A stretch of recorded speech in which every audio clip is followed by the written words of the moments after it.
तो साइंटिस्ट आगे एक्सरसाइज 14.5 का 9th क्वेश्चन स्टार्ट करेंगे।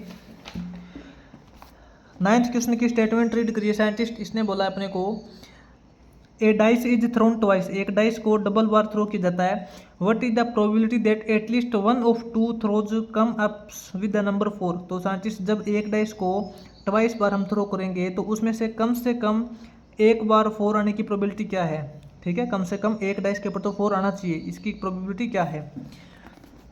तो ये नोट करते हैं साइंटिस्ट। मान लेते हैं कि अपने पास एक डाइस है, ठीक है, इसको 2 टाइम्स थ्रो करते हैं। तो साइंटिस्ट इसके अंदर मैंने आपको पहले भी कई बार बता चुका हूँ, या तो अपने पास एक डाइस होता है उसको 2 टाइम्स थ्रो कर लो, या फिर अपने पास 2 डाइस होते हैं उन दोनों को एक टाइम थ्रो कर लो। ठीक है, दोनों के अंदर कोई फ़र्क नहीं है, सेम सिचुएशन है। तो साइंटिस्ट यहाँ पे नोट करते हैं, अकॉर्डिंग टू सिचुएशन अपने को दे रखा है 1 डाइस इज थ्रोन ट्वाइस। जब एक डाइस को 2 टाइम्स थ्रो किया जाता है तो साइंटिस्ट आपके पास जो टोटल सैंपल पॉइंट बनेंगे वो क्या बनेंगे। सैंपल स्पेस आपको पता है, मैंने ऑलरेडी बना रखे हैं। जो एक डाइस को 2 टाइम्स थ्रो किया जाता है तो अपने पास ये टोटल सैंपल स्पेस बनते हैं, आप इसको नोट कर लेना। ठीक है, सैंपल स्पेस साइंटिस्ट आपके 1 से लेके अप टू 6 तक बनते हैं। ठीक है, अब साइंटिस्ट अपने को इसमें प्रोबेबिलिटी निकालनी है कि किसी एक के ऊपर कम से कम 4 होना चाहिए, कम से कम किसी एक डाइस के ऊपर तो 4 होना ही चाहिए। तो अकॉर्डिंग टू कंडीशन मान लेते हैं let A be the event of number 4 on 1 dice. ठीक है, किसी एक डाइस के ऊपर 4 होने की इवेंट तो हम ए मान लेते हैं, एंड उसके अलावा हम बी इवेंट मान लेते हैं, B the event of number 4 on both dice. ठीक है, क्योंकि दोनों डाइस के ऊपर भी तो 4 आ सकते हैं ना, दोनों डाइस के ऊपर 4 आने की इवेंट को हमने बी मान लिया, क्योंकि इसने अपने को सिचुएशन दे रखी है कि कम से कम किसी एक डाइस के ऊपर तो 4 आना चाहिए। अगर दोनों डाइस के ऊपर 4 आ जाए तो और भी अच्छी बात है। तो इसमें साइंटिस्ट जो अपने ए इवेंट है ना, इसके सैंपल पॉइंट कितने बनेंगे। ए इवेंट के साइंटिस्ट आपके पास सैंपल पॉइंट देखिए कौन से बनते हैं, जिसके ऊपर अपने पास 1 टाइम्स 4 है। 1 टाइम्स 4 होने वाले तो साइंटिस्ट ये है 1 4, उसके बाद में अपना है 2 4, उसके बाद में 3 4 करेंगे। उसके बाद में साइंटिस्ट ये देखिए 4 1 हो गया, 4 2 हो गया, 4 3 हो गया, 4 1 4 2 4 3। साइंटिस्ट ये 4 4 नहीं करेंगे, क्योंकि 4 4 के अंदर देखिए दोनों डाइस के अंदर 4 आए हैं। ठीक है, ये इसके अंदर नोट नहीं करेंगे, ये हम बी इवेंट के अंदर नोट करेंगे, क्योंकि बी इवेंट हमने मानी है ना जिसके अंदर दोनों 4 हो। 4 5 नोट करेंगे, 4 6 नोट करेंगे, 4 5 हो जाएगा, 4 6 हो जाएगा। आगे साइंटिस्ट 5 4 हो जाएगा और 6 4 हो जाएगा।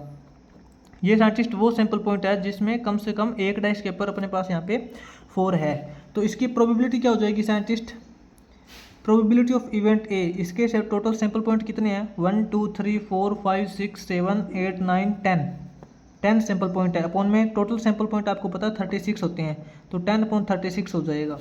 उसके बाद में साइंटिस्ट बी इवेंट मानते हैं हम। इवेंट बी साइंटिस्ट हमने वो नोट की है जिसके अंदर दोनों डाइस के ऊपर 4 हो। तो साइंटिस्ट दोनों डाइस के ऊपर 4 होने वाले अपने पास ओनली एक ही सैंपल पॉइंट है 4 4, अपने पास ओनली एक ही सैंपल पॉइंट है 4 4। तो साइंटिस्ट इसकी प्रोबेबिलिटी क्या हो जाएगी, प्रोबेबिलिटी ऑफ बी, अपने पास ओनली एक ही सैंपल पॉइंट है तो 1/36 हो जाएगा। ठीक है, अब साइंटिस्ट कहीं ऐसा तो नहीं है ना कि दोनों सैंपल पॉइंट के अंदर कुछ कॉमन आ रहा है, इवेंट ए और इवेंट बी दोनों के अंदर कुछ कॉमन तो नहीं है। तो यहाँ पे probability of A intersection B, इसको हम 0 मानेंगे। ठीक है ना, क्योंकि ए इवेंट और बी इवेंट के अंदर कोई भी कॉमन सैंपल पॉइंट नहीं है, अगर होता तो यहाँ पे हम नोट करना पड़ता उसको। अब साइंटिस्ट हम यहाँ पे नोट करते हैं प्रोबेबिलिटी ऑफ ए और बी। ए और बी का मतलब क्या कि या तो ए इवेंट हो सकती है या फिर बी इवेंट हो सकती है। ठीक है, या तो किसी एक डाइस के ऊपर 4 आ सकता है या फिर दोनों पर भी 4 आ सकता है। तो दोनों की इकट्ठी प्रोबेबिलिटी फाइंड करेंगे साइंटिस्ट, वो अपना होता है probability of A union B. A union B का फॉर्मूला होता है probability of A plus probability of B minus probability of A intersection B. इससे पहले साइंटिस्ट आपने इतना ही फॉर्मूला किया था, ठीक है। ये तो तब होता है जब अपने पास दोनों इवेंट के अंदर कोई ना कोई कॉमन इवेंट होती हो, कॉमन सैंपल पॉइंट होता हो। तो ए इवेंट की probability scientist 10/36 plus B event की प्रोबेबिलिटी 1/36 माइनस दोनों इवेंट के अंदर कुछ कॉमन क्या है, कॉमन इसके अंदर कोई भी नहीं है, तो इसकी प्रोबेबिलिटी 0 हो जाएगी। तो scientist probability of A union B total देखेंगे तो 10 + 1 करेंगे 11/36 हो जाएगा ये, ठीक है। तो साइंटिस्ट इसकी ये प्रोबेबिलिटी हो जाएगी 11/36। उसके बाद में साइंटिस्ट आगे अपना 10th क्वेश्चन है।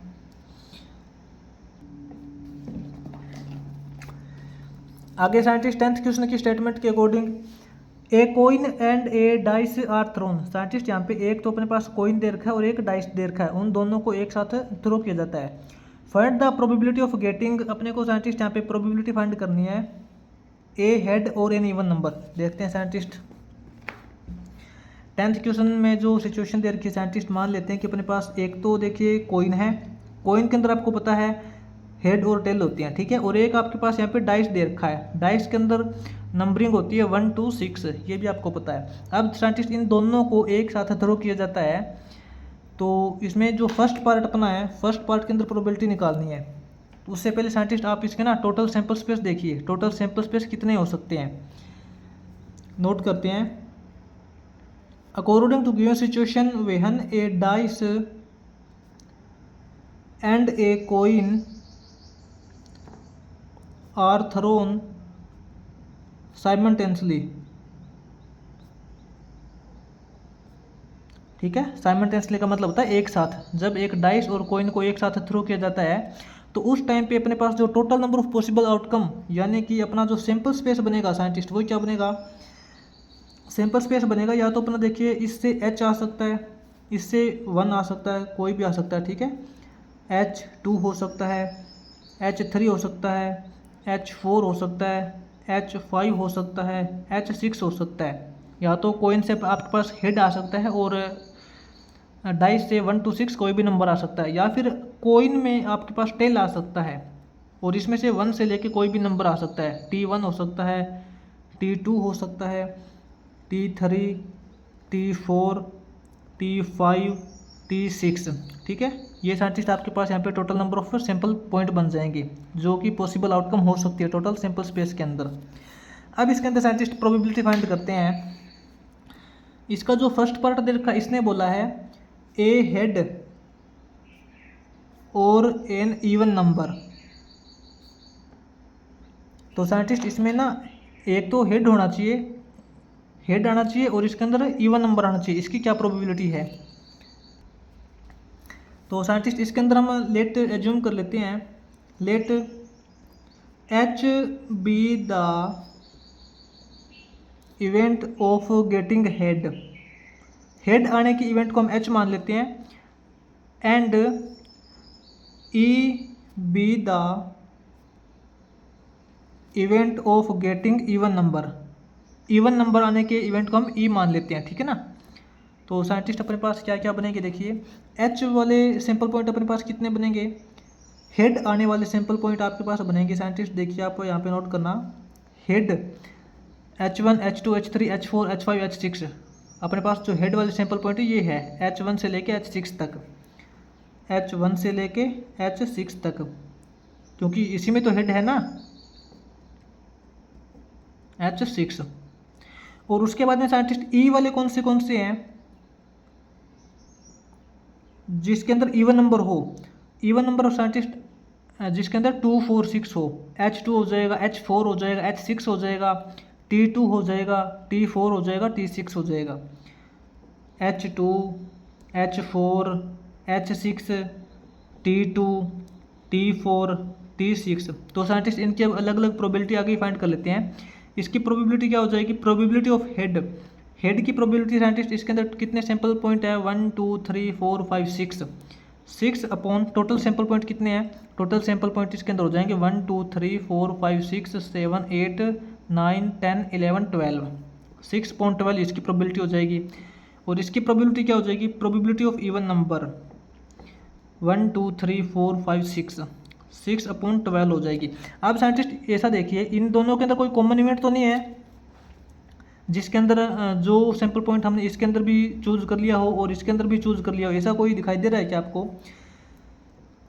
H intersection E,